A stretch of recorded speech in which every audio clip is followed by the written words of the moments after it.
જય શ્રી કૃષ્ણ, જય મુરલીધર બધાને। કેમ છો બધા? મજામાં? મજામાં જઈશો ક્યાં છીએ આજે બાબા જવા માટે દીધું। બાબા જવું છે, બાબા ક્યાં જવાનું છે બ્લોગમાં જોડાયા રહેજો। લાગે છે હું આગળ આવી ગઈ છું ને મમ્મીની પાછળ રહી ગયા। હવે આપણે આમાં રસ્તો દેખાય છે એ બાજુ સીધે સીધા હાલ્યા જાય, આગળ ઊભા રહેશું। તો હું તો અહીંયા પહોંચી ગઈ છું ભાવનગર રોડે, પણ મમ્મીની હજી રાહ જોઈએ છે કે અહીંયા આવે છે। બહુ વધારે પાછળ રહી ગયા લાગે છે અને ક્યારની વેઇટ કરું છું, હજી સુધી તો આવ્યા નથી। હવે આવવા જ જોઈએ, ફોન પણ કર્યો આપણે। જો હાલો આવી ગયા, પહોંચી ગયા છે। ફાઇનલી આપણે પહોંચી ગયા છીએ પ્રભુ પગલાની જગ્યા અઠ્ઠે દ્વારકા, ગઢકામાં આવેલું છે। તો મિત્રો, તમને જો આ જગ્યાની ખ્યાલ ન હોય તો ટૂંકમાં કહી દઉં કે અહીંયા મૂળા ભગત નામના શ્રી કૃષ્ણના ભક્ત થઈ ગયા। એ એટલા ભક્તિવાન હતા કે એમની ભક્તિથી ઠાકરને ખુદ એમની મંડળીમાં આખી રાત આવવું પડ્યું અને પરચા પૂર્યા। ભગવાન શ્રી કૃષ્ણનો રથના ઘોડાના ડાબલાના પગ અને પ્રભુના પણ જ્યાં ઊભા હતા એમના પગલાંનું આ જગ્યાનું સ્થાન છે। અને આ જગ્યાનું એટલું મહત્ત્વ છે કે જો તમારાથી દ્વારકા ન જવાય ને મિત્રો, તો અહીંયા આવી જવાનું। અહીંયા પહોંચી ગયા ને મિત્રો એટલે અહીંયા જ દ્વારકા છે, કારણ કે સાક્ષાત શ્રી કૃષ્ણ ભગવાનને એમના ભક્તે અહીંયા પરચા પૂરવા બોલાવ્યા હતા કે ભગવાન, જો મારી ભક્તિ તમને સ્વીકાર લાગી હોય તો તમે મને પરચો આપો અને આ દુનિયાના મેણાથી મને બચાવો। તો પ્રભુના પગલાં પણ અહીંયા છે, વિડીયોમાં જોડાયેલા રહેજો। આપણે દર્શન કરીએ ઠાકરના પ્રભુ પગલાંના।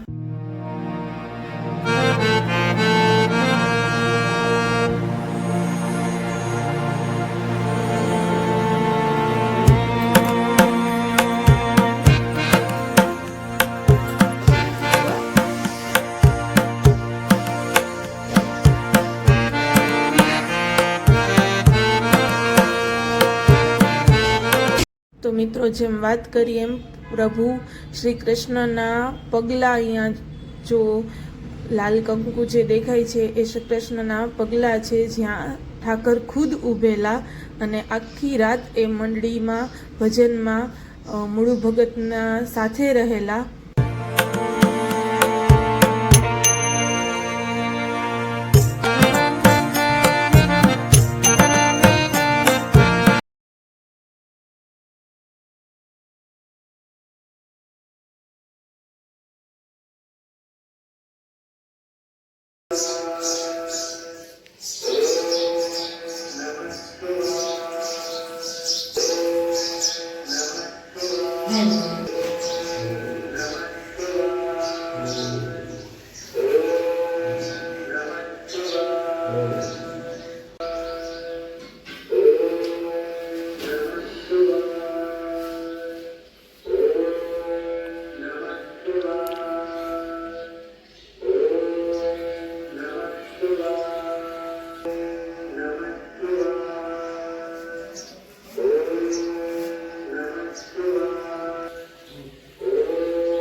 મિત્રો, આપણે વહેલી સવારે આવ્યા હતા એટલે નિરાતે શિવલિંગ પર જલ ચડાવ્યું અને બાજુમાં નાની શિવલિંગ પણ આવેલી છે।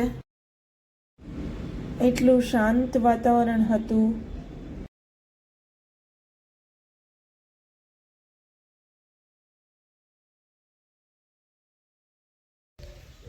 દર્શન કરીને બહાર આવ્યા ને બહાર અને એના દાદા બેઠા છે અને શું ખાય છો વ્રજ? દાદા એને તુલસી ખવડાવે છે. ચૂચી મમ ખાચો.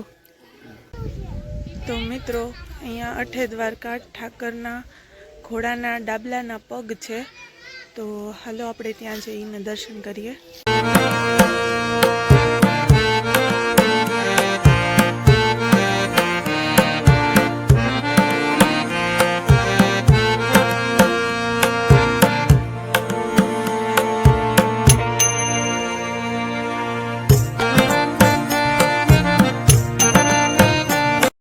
તો મિત્રો આવા પથ્થર પર ભગવાન શ્રી કૃષ્ણએ પરચા પૂર્યા છે. પોતાના ભક્તને એમની જે નિશાની આપી છે કે હંમેશા હું મારા ભક્તોની સાથે જ છું. નરસિંહ મહેતા, મીરાબાઈ એમ આ મૂળુ ભગતને પણ એમને પરચા પૂર્યા છે.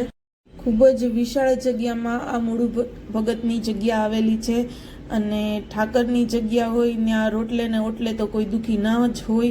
ખૂબ જ મોટી વિશાળ ભોજનાલય આવેલી છે અને સતત પ્રસાદી પણ ચાલુ જ હોય અને હોળી નજીક છે તો મિત્રો ત્યારે ખૂબ મોટું આયોજન છે. તો આજે આપણે ઠાકરના દર્શન કરવા આવ્યા હતા. દર્શન થઈ ગયા છે અને આપણે હવે ઘરે જઈએ છીએ. ઘરે જવા સાથે એક બીજી જગ્યાએ પણ જવાનું છે. તો વ્લોગમાં જોડાયા રહેજો અને પાર્ટ 2 જોવાનું ભૂલતા નહીં.